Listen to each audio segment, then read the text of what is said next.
Jésus ne prie pas pour que Dieu multiplie les pains. Non. Vous savez, il ne dit pas, mon Père agit, intervient. Il prend le pain, il prend les poissons, il soulève. La Bible dit qu'il rend grâce, ça veut dire qu'il remercie son Père. Et quand il descend, le pain est multiplié, les poissons sont multipliés, les 5000 hommes vont manger. Et puis quand ils finissent tous de manger, il reste 12 paniers. Pourquoi 12 paniers? Parce que Jésus a été envoyé au fils d'Israël. Et Israël, c'est 12 tribus. Donc il reste 12 paniers, il reste une nourriture pour chaque tribu après qu'ils aient mangé. C'était un signe très fort. Mais vous voyez, ce don tellement puissant a été négligé et banalisé dans un environnement. Il ne pouvait rien faire là. Et quand il se retrouve dans un autre environnement, juste en rendant grâce, il n'avait pas besoin de prier. Les miracles étaient distribués. Les miracles étaient distribués. En réalité, la puissance d'un homme de Dieu se déploie en fonction de l'environnement dans lequel il est. Et se déploie dans la dimension de la foi que ceux qui sont en face de lui placent en l'onction sur sa vie. Il quitte là et puis il prend une barque. Dans le même texte, il prend une barque et puis il avance. Le vent se lève, la tempête se lève. Les disciples le voient dans une autre dimension. Au milieu de la mer, les disciples prennent la barque. Ils s'en vont. Jésus leur dit, j'arrive.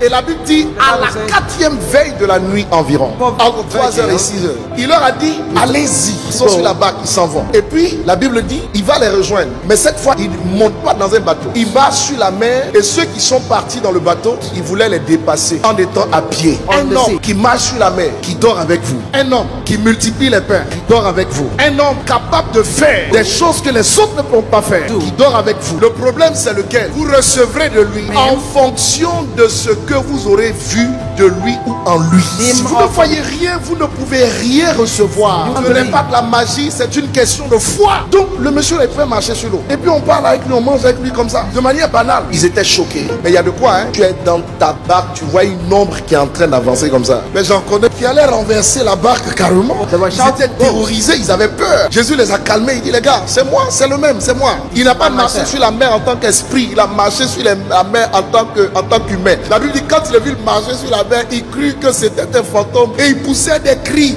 Ça criait. Il y avait la terreur, ils étaient terrorisés.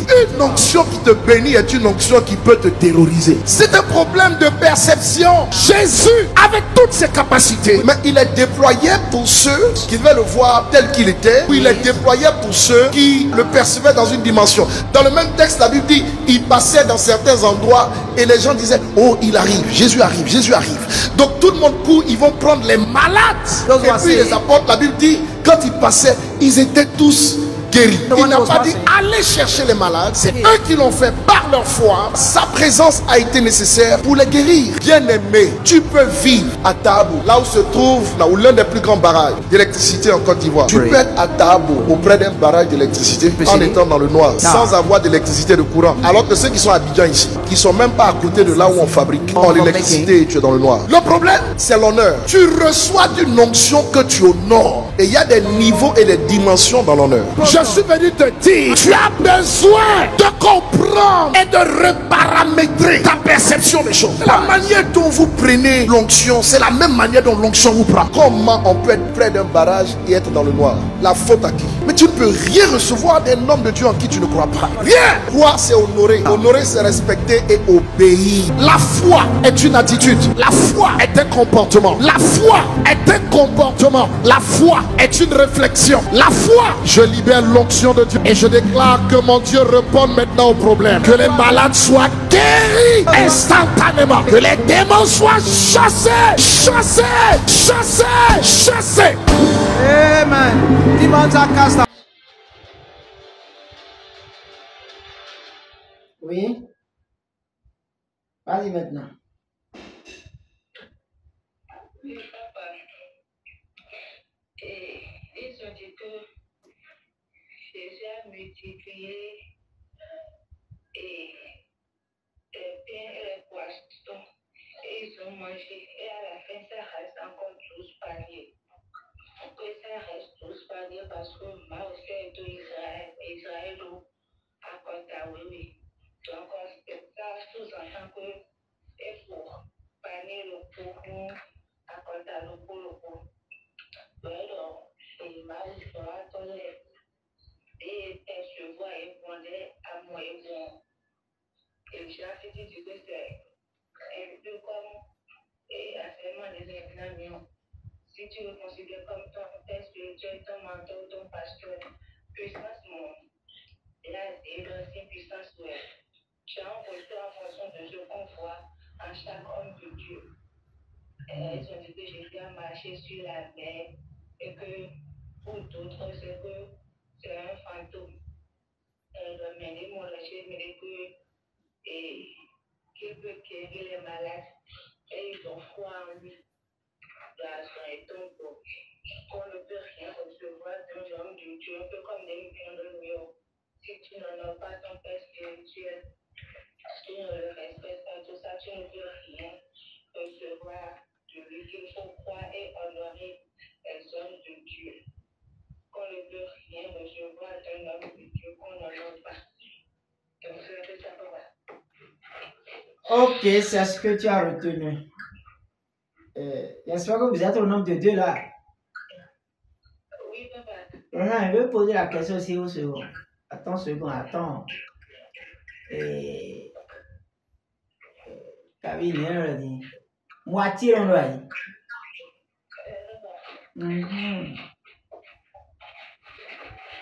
Ouais. Bonjour, papa. Ouais, bonjour. J'espère que tu as pu aussi écouter la vidéo. Oui, papa. Qu'est-ce que tu as retenu comme résumé? D'accord.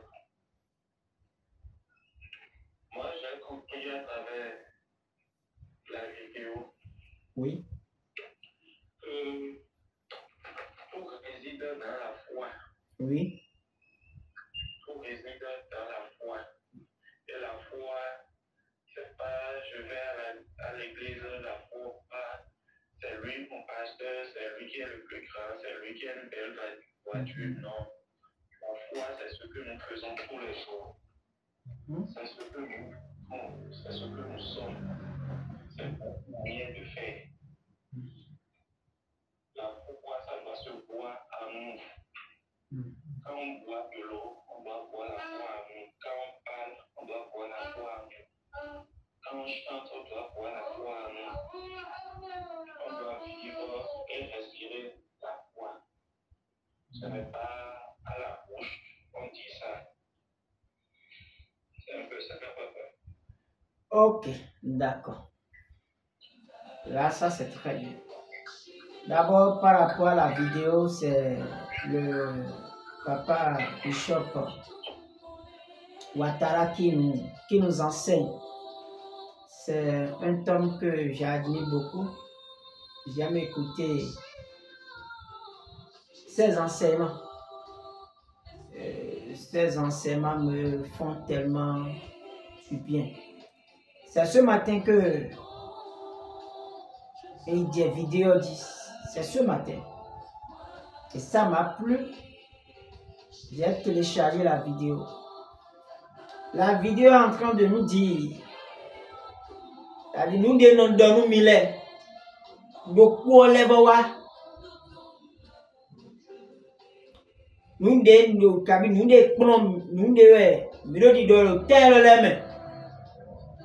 depuis un certain moment,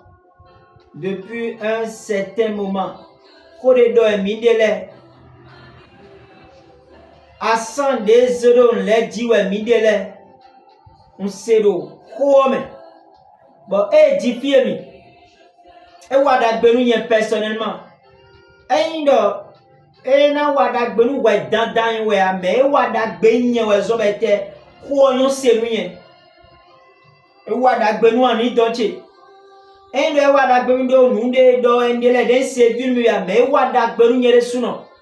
Bon, na le tout de quitte afo de wende.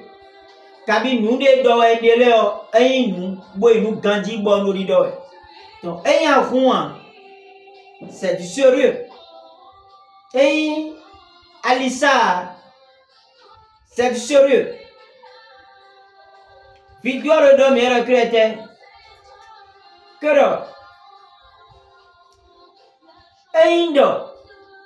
Amandi nous mauzoato deboa asimon tiro gonton mi mo andela debo mi no bibawe au lieu de mina, il bleu nous content, mais bleu nous content.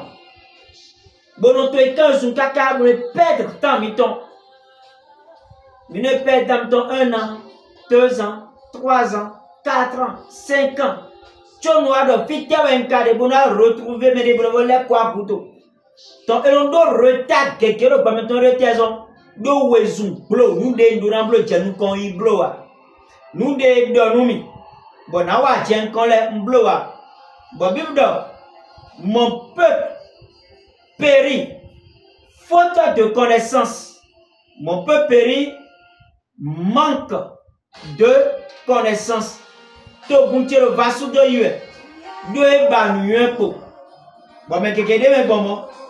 Mais keke do wiyan do e bomo. Mais keke da ije e bomo. Mais gege lo ale na we pour finir. Tant que mi m'a honoré. Mais we do e mi deo. Boto mais we do e mi de. Mais il souste. Mais là nous le yeme bon antinu na esi machia et donc a rien en lo fide million d'achore compteur d'achore chodan ba million pour le compte a rien dosi gani sans que maman a rien doit di gandi sans que blawen sewa a rien da di gandi do comme do pas que tu as les rois parce que tu es en zambon. Nous avons le fille, mais prenons le fille. Bon, Mirano, Matthieu 13, verset 55. Bon, n'est-ce pas le fils du charpentier, n'est-ce pas Marie qui est sa mère, Jacques, Joseph, Simon et Jude? Ne sont-ils pas ses frères? Et ses sœurs ne sont-elles pas toutes parmi nous? D'où lui viennent donc toutes ces choses? Verset 57. Il était pour eux une occasion de chute. Mais Jésus leur dit, un prophète n'est méprisé que dans sa patrie et dans sa maison. Verset 58. Et il ne fit pas beaucoup de miracles dans ce lieu à cause de leur incrédulité. Alléluia. Donc, miko kando fine pom. Bondo menele melo totomele. Mais il mettons-le. Mais il me il a bénéficié grâce de l'auditon-le. Mais il a bénéficié à missi sa onction de l'auditon-le. Mais il a raté nous quelque. De taison. Yé monde yé malokete à tin pato. Mais en réalité, Jésus cause à tin pato. Parce que le a missi sa zéo. Et soignant tin pato. Bon, fini en Jésus aussi. Mais bon todi. Et disons ni bon todi. Ben toi tu as mégué. Mais derrière a tin pato. Bon, elle est incapable en blo miracle. Elle est incapable prodige les dans ton. Et d'akwa kaka. Et le démon sort. Et le miracle de niwa. Déboua. Et d'akwa kaka benenbe. Nous débois compris de mêler boussi bezamé. Et blo nous bikui complet. Nous de nous blo pevile.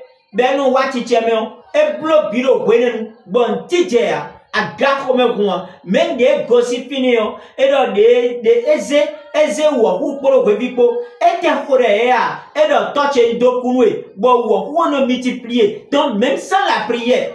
Même sans la prière, elle rend grâce pour être et le roi multiplier, revient multiplier. Bon, béton ou bon, ben là que 12 paniers, malgré les blomoni dans 12 paniers, elle est représentée à quota de rejeter ton lait. Elle va dire que tu as mis dans un nouillet, mais il y a des sous à rejeter.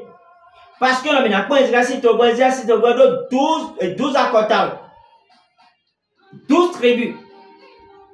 Donc, malgré Yéromo, elle est donc assez nuée là, bon, to le pocamite, et miwa gonche na le calaboyi. Donc, mais donc, poké de massiblo miracle, moi, mais il est jamais bon, Ndi de merebo zedo yeme. Ndi de merebo diniyo. Ndi de osmete ye dele mon miracle ton. Non mais peut-être sinon banaliser nous le ça fait ton colis. Parce que maintenant quand on est blanc mimo Lazare. Et donc Lazare non lino ayikato que te enfant nano yi donc on si kokon. Bon nous de nous bon nano yi blanc nous de lié dieu. Bible caro, fais de l'Éternel ta délice et il te donnera ce que ton cœur désire. Donc nous de Dieu c'est tout. Nous faut aller mort et nous faut voir mon si comme le nous pas. Mais pourtant il sait quoi parce que Bible donne que Lazare pour moins ça voulait après. Donc était bon ouais dans noir moins ça voulait être trouvé sur le paradis. Mais pourtant et de difficultés. Mais tant que le monde a combien.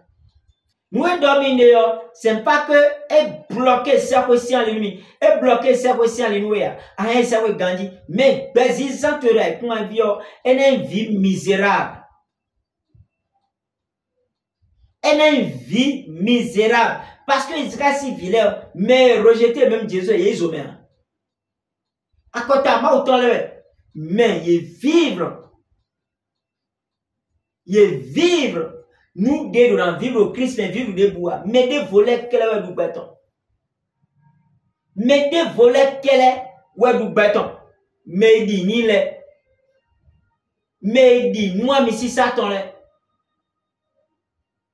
Bon, aïe rombe bino tourné. Que gemi to mi bloqué miracle mi tombe mon lot. Après ton le. Que gemi to mi bloqué miracle mi ton source mi ton le con. De taison, alors que deux mieux pour moi, alors que des pour moi, mais en réalité, dans ton cœur, c'est autre chose. Est-ce ma chère? Est-ce ma chère? Et donc, croire, c'est honorer. Honorer, c'est obéir. Et il dit, nous menons à honorer, mais. Et il y a à honorer, mais en nous, si nous menons. Fin des fins, et dans mon vidéo, et donc croire, c'est d'honorer. Honorer, c'est d'obéir. Mais le principe partenaire est noir, moi. Et non, moi, bon, demi manande ya, et ouais, minonde. Nous donnons mille et mille fois, fille de chrétien. Sous mitonnéo. Azole wa ede yo eyan azole ben garou tant que mi mandi nou ye adide monsieur Cariton le moi ay kan didi sans que mi mandi nou ye adman di nou ye biqui complet et alors, la foi vient de ce qu'on attend adman di nou ye bi bonan di nou no gosi nou ye tombe an di nou action ye tombe. When you need to do something, I'm going to get ya zero ye wo era fascinwe. When ya zero ye wo fascinwe mais si doit pas que sois fascinwe. I'm going to get en l'obligé blando si nous ye bi. Si ta kaka so ya fo. Si ta kaka so ya fo. Si tu as quelque chose à faire. Donc, mais pour le coup, on a un choix. Mais pour le coup, on a un choix. Nous devons c'est réel. Et il a été clair dans la vidéo encore. Il a dit, le Jésus qui a multiplié le pain là, et le poisson là, le Jésus qui a marché sur l'eau là, c'est Jésus en chair. Ce n'est pas Jésus en esprit. Jésus en chair. Comme ton Père spirituel est en chair. C'est ça qui m'a intéressé même. Jésus en chair. Jésus qui dort. Jésus qui est fatigué. Jésus qui a eu faim. Jésus en chair. Mais pourtant, il est dini. Il est Dieu de Bihuidoni. Mais il est tombé dessous. Il a raté une kiki. Moi, me keke de gonflo sous c'est ton pour bonheur. Bon, mende voler noa. Bon, y bénédiction. Bon, maintenant, nous allons dessus le soir. Il a fini le tout ni aron. Il a fini le yeti mais la banque comme bon ça nous en bleu. Y'en rien alors. Ah, mais la banque comment ça nous bleu rien. Yeti mais là. Il a ouvert mais zone de tête du à des caméras. Tant que il m'a bleu nous là. Botewa Jésus gon yin borido blo dia koe blo nu blawe bo mi jo nu de nu kon le do we mi ya blo bo gbe mi ton yan mi jo nu kon le do blo de blo yo mes chers amis mi na difficulté do we parce que mi te iro ma kaka ma na ba ke te imomele ne ba di okolo mele si imomele nous les barrières que l'on ici, ils m'ont mêlé, nous les barrières que l'on ici, de où nous y bonne, de nous pi, Maou, nous devons dire que Maou, nous toto, il est un Dieu d'ordre. Il est un Dieu d'ordre. Il est un Dieu d'ordre. Adi nous mi en dessous.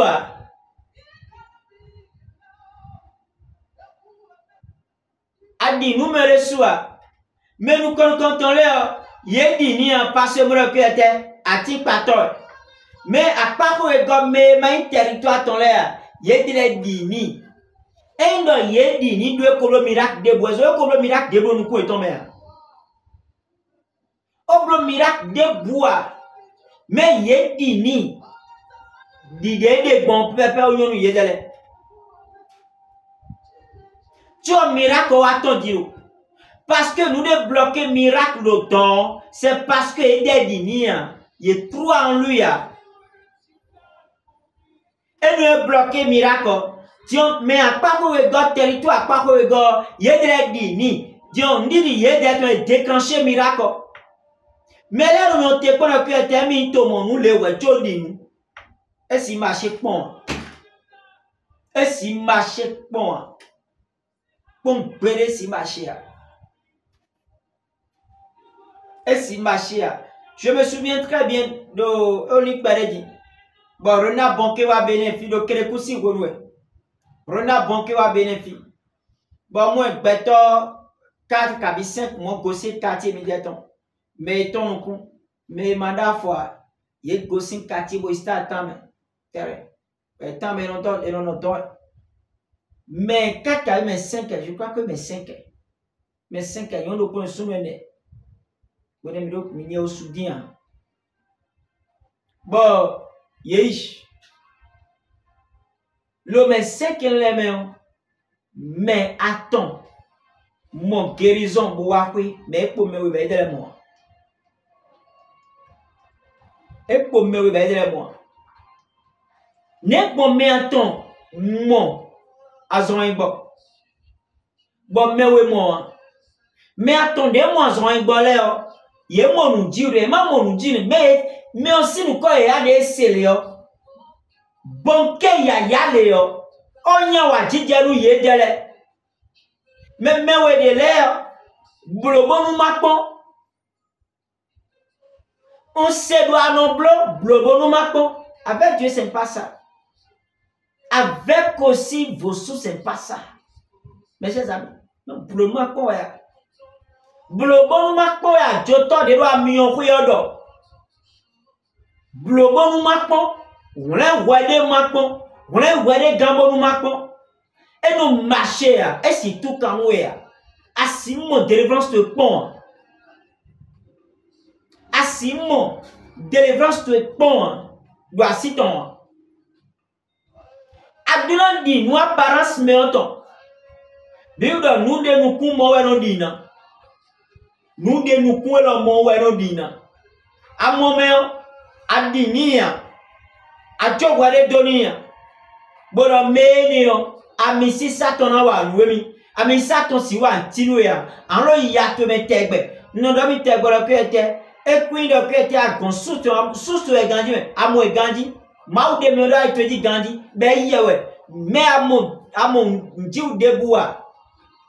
Wale sou zo bloqué no njiu tu. Adon di ni bi do bete ren gantone. Jésus Christ n'a ton e wa bo a ren gbe o biwe. Et mais il y a aussi des cas individuels. Et on est béobi. Jésus on est béobi. Et on est bétolebi. Parce que Jésus a sorti mais nos familles miton les meilleurs. Famille miton les meilleurs. Jésus on est famille miton les. Malade ennemi Gandhi. Famille miton les meilleurs. Jésus et on est famille miton les. Famille miton les meilleurs. Azone le film benowa. Famille miton les meilleurs. Jésus est parti nous famille miton les. Nous l'avons te gbolo kete ma okuno dagwe ago. Ma uno dagwe ago. Famille miton kete no famille miton ke ka jeso. Vodun de le film wede gbonwe ntesi gwe gbonwe. Vodun te kambe gbogwe vodun de parti film atinde januele. Nous de sonde kunwele vodun de acheck pa film fa vodun le parti de famille miton. Non de famille de rien. Vodun ne le parti de famille. Mais non de famille miton était un Jésus. Non de famille miton était un Dieu l'éternel des armées. Non de famille n'y peut ouais coton fide ouais gossi et gossi vaudou les siens l'homme. En ce koidam, en ce zoumenu, en ce humbedi, en ce hunkari, en ce akisou. Non de famille à leur papa. Et les bébés rien aussi nous corps. Donc Jésus partit de famille ton. Famille miton l'air. Yemawe délai. Démon délai. Dans délai. Ouais partit de famille ton. Ouais son délai dans Jésus le cœur. Ni à dans ouais mi le famille ton. Jésus le même son mi dans nous famille miton. Mi délai son dans famille ton sipo. Et so dans famille azov vous ton wafi na wen gbe biwe mais c'est mi do famille to ma yi aussi famille to si alors Jésus be ka be sem do famille to lo kete ma héritage famille to ton il m'en faut photo boniment to kun to nous Jésus donne il a été clair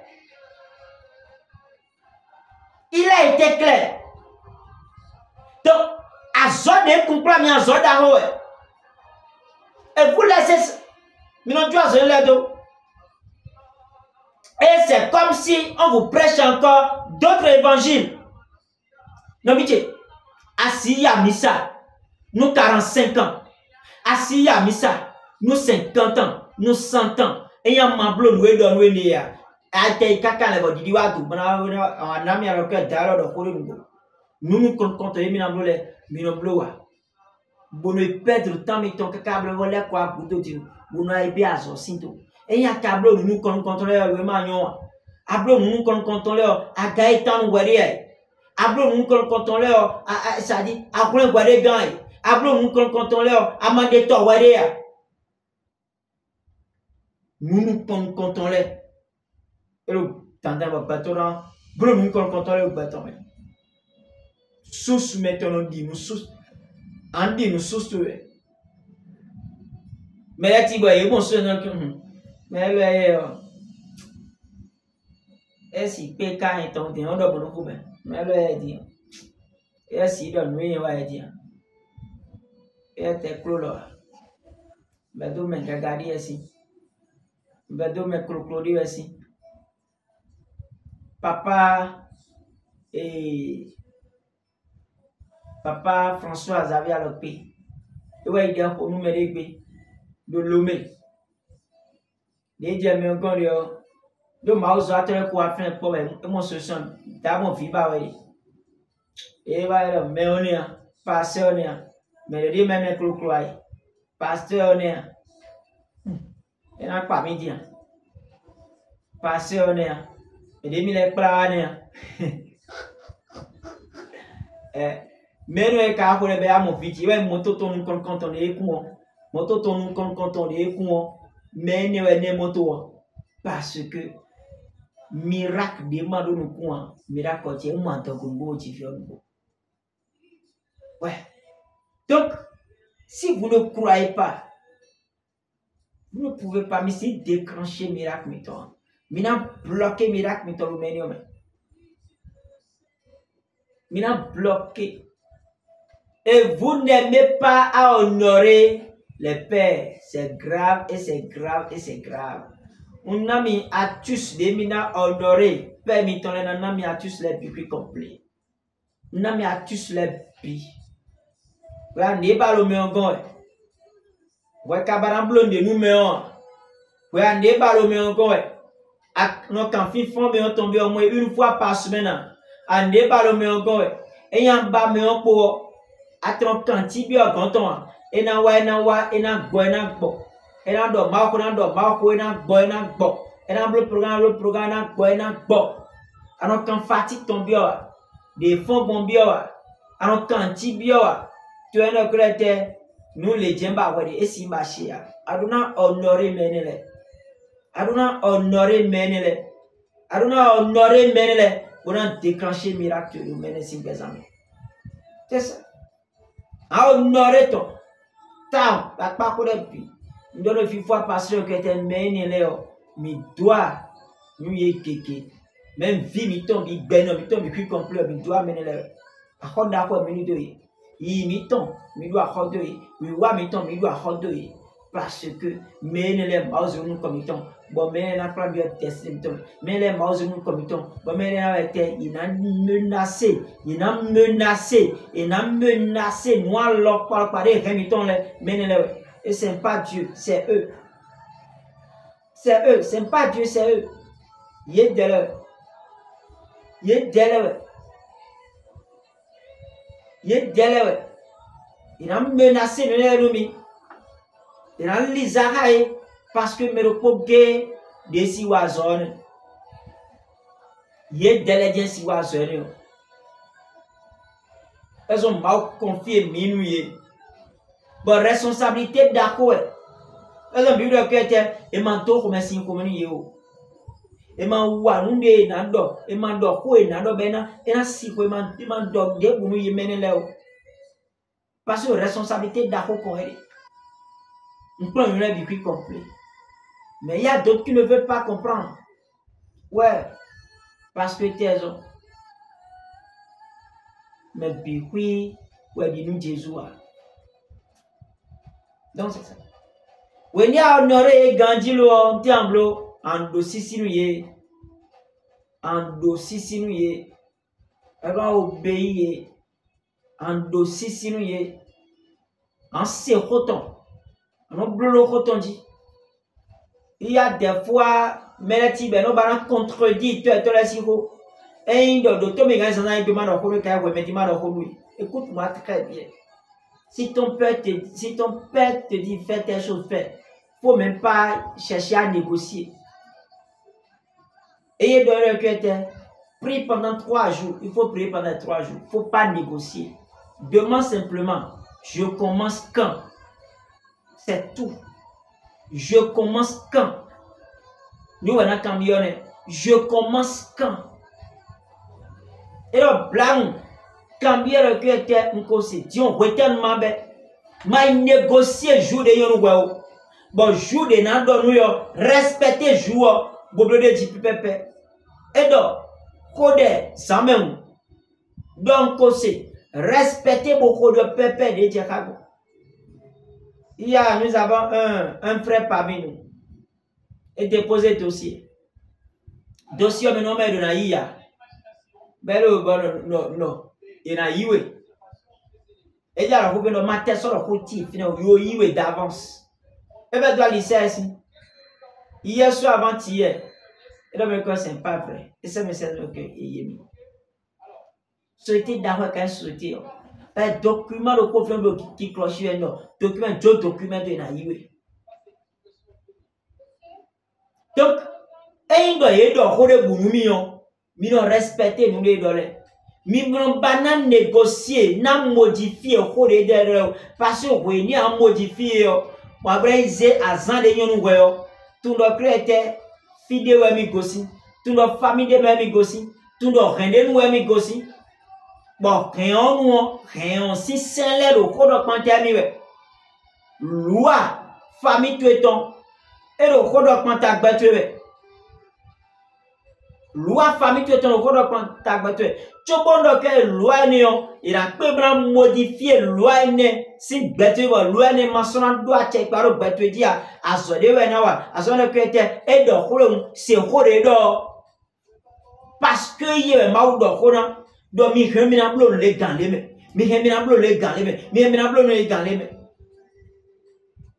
il a wani blan mbo khode akaron fine yo alors vraiment e jada zome si ensendi me e jada zome si ensendi eh chachele ka supo masi non ko gbere ti on debi na gboro papa nse me ti on lo mi ka 0 mi 0 samedi dimanche olu e ma yan me de yon we ne e ro blan mbo hore ade jada ki me si ensendi ko me e jada ki me si ensendi ni me na blog bonti nante et on y 0 les agnon bon na mon temla bleu les kanji parce que et nous négocier de l'air et y a au dagbe ni dagbe ba yo asi négocier ni le mène les bon et nous négocier tia c'est oui et amen avec eux c'est oui et amen avec eux oui et amen pas de négociation asi négocier parce que nous n'ayons aider les tout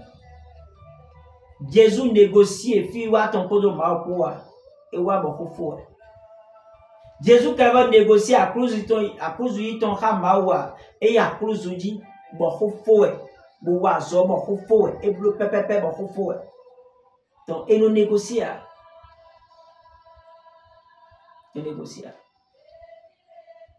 donc ouais mais do wa le bon souvent on négocier mi kodo ye po masoblo de parce que wala so wando yari wala so wando yari wala suno wando yari tap very tap we do radio set real asi sauter ye para que me na mo wa DJ no sauter ya no sauter ya Jésus ko kuro tatue Jésus ko hun se ko si aliwe lo satin di de yobe Jésus ko kon hun ton kon imbe hun de bu so si ibe bo do pipen bo wa zo so di si hun pon pe ke ka de so ouais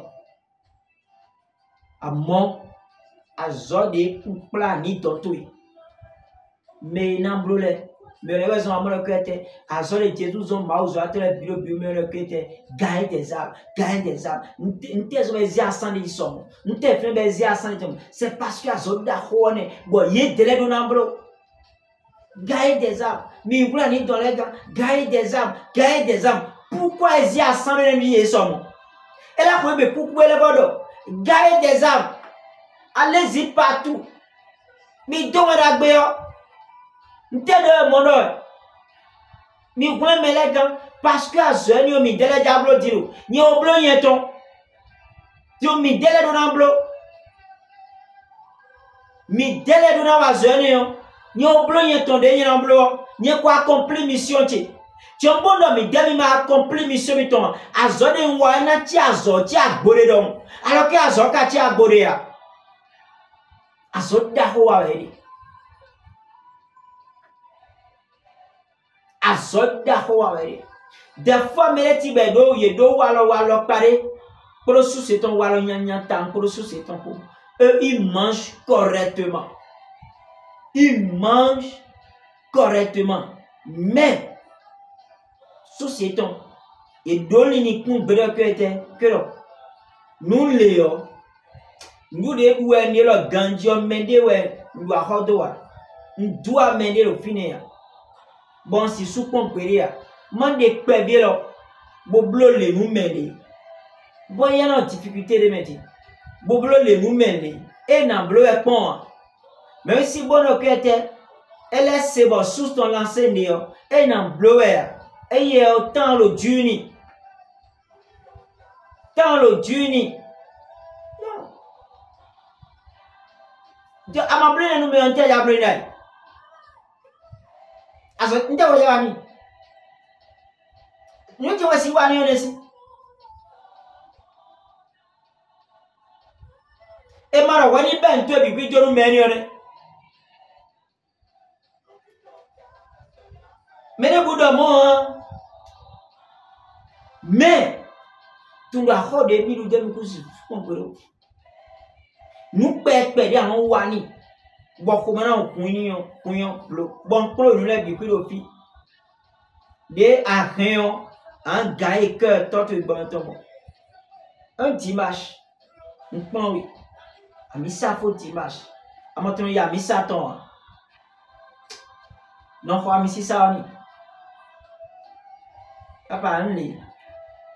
En jodi am. Ba mi dien bo nous physique côté le pour de dimanche là. Eh oh. En sounen we yo. Ba no plaisir nous soustui. Place tu beau. Place famille tu. Grand papa les mi dien filé. Le plaisir toi tu. Ni pour le famille te dit oui. Et fille Adélie, elle est table. Le seul ni pour la famille te dit oui. Parce que dit en bleu. Bon mais ni on peut bien les biquis complet. Mais là il bat au Dieu les blés d'auto Gandhi. Mais là il bat vidéo blés d'auto Gandhi. Et dans mon léo. Mais quelqu'un va dire que ben tout et puis oui bois essayer nous mettre bien ici. Non. Non. Nous dit en bleu.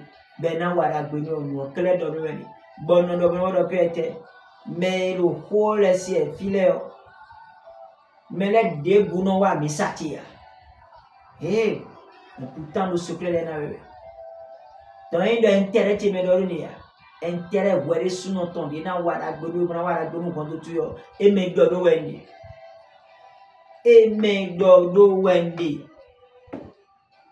donc na quelqu'un notre cœur était l'heure grave. Bon, racheté, t'as rattrapé, t'as mis pour perdre les. Son équipe mis pour dire, il a rattrapé et puis complet. Il a racheté et puis complet. Bon, il y a fait il a dit. Mais Dieu mène les deux. Et n'a pas eu quelque chose de temps. Mais d'avoir, et n'a bia, mais d'avoir, et n'a soupé, et n'a marché. En moins, j'ai grandi, mais est-ce que Azor a noté à l'autre mais nous bien en moins Azor grandi mais est-ce que a cavour Azor mais la réponse est non mais que DP il moins Azor grandi il moins il peut Azor grandi mais que DP quoi non rend le temps même si bon que était plein pour de melon pour et banco yo mon beto les cloménion 1000 fois bona encore yo mon mais non noté ya il faut mais mon pour la coume a job ba mo na mo occasion le be mais no il faut et no wa jo so ita azote do plemo e wo do occasion vraiment devo mais no il faut et gosi relation lo me on me que do chance mais mon sou de clomene yo mais bien relation mais ko il faut le tezo et tonde to e won mede et de mede pour le bâton et c'est plein dans l'église.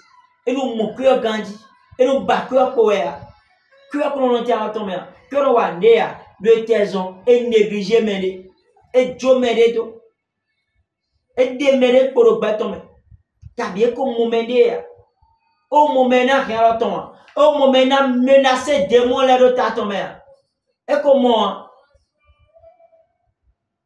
et moi la Bible que nous lisons, c'est l'histoire d'un père, d'un fils. C'est tout maintenant tout le monde. C'est l'histoire d'un père et d'un fils. Par contre, le soir, ça a besoin aussi d'un père. Azor que le soir, ça a besoin aussi d'un père. Commerce le soir, ça a besoin aussi d'un père. À quoi si quand on met le soir, finance le bien, ça a besoin aussi d'un père. Ça a besoin d'un père. Ça a besoin d'un père. A missi ça au fin, mais wa son noué. A négliger m'aider. A tout m'aider si valeur. A mon me kako de m'aider non sauver bon, ba non frère la mon tuer. Pour non fou, quand l'autre tatoué bon la mon me. On se comprend. Pour non sinon y aussi qui intéressant bon. Nous les mois de la veille nous ben nous banasi, nous qui dire mal au frère mon. Le qui dire frère maudi. Dans le petit nouvelle. Tout ça là, c'est un choix personnel. C'est un choix personnel. Il y a écrit sur le besoin bon. Moi, ouais, alors tout possible, il mène sur le besoin bon. Alors il y a le besoin. Maintenant, péazo d'achouer kawe. Maintenant, péazo d'achouer kawe. Erreur bleu, il va essayer 2025 bleu, erreur le corriger le mien. Ben, si le même message vient encore, si le même message est là, c'est parce qu'il y a quelque chose qui ne va pas entre nous. Il y a quelque chose qui ne va pas entre nous. C'est pourquoi le même message vient. C'est pourquoi le même message vient. Est-ce que vous voyez, Maudé, quand vous dites, et vous avez sorti ton quinti tombe. Bon, parti finalement, puis vous avez la point à me dire. Là, je vais dire.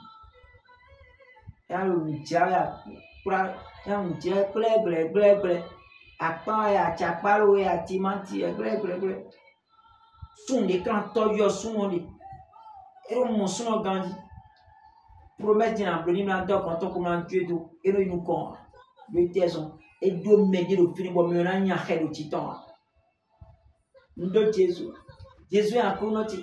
Jésus est même quand oui, c'est bien. Mais Jésus, mais vous l'avez entendu. Et c'est le fin. Bon, mais il y a un so boado béni. Il y a so quoi des baisers dans le propos de nous bon. Il y a un de baisers dans le propos de nous bon. Mon père le prix bon merci en pas quoi hein. Couverture ici en pas quoi. Adonando quand il va nous cangler. Bon, papa cramé dans le cœur. Bina yigbe bona jomine do mele mina soumettre mine mele mina jomine do bibu mele na hera bitom na pra me se file mais ma yigbe ya écoute il a été clair aussi dans ce message là moi personnellement ça m'édifie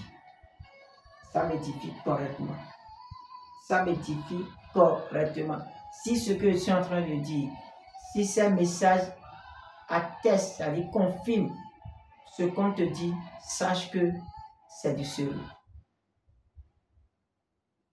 C'est du sérieux, ce n'est pas de la blague. Bon, FIFA, Mauton. Ils n'ont même plus pris si besoin dit. Depuis des coups de millions. Le Jésus-Christ nous connaît.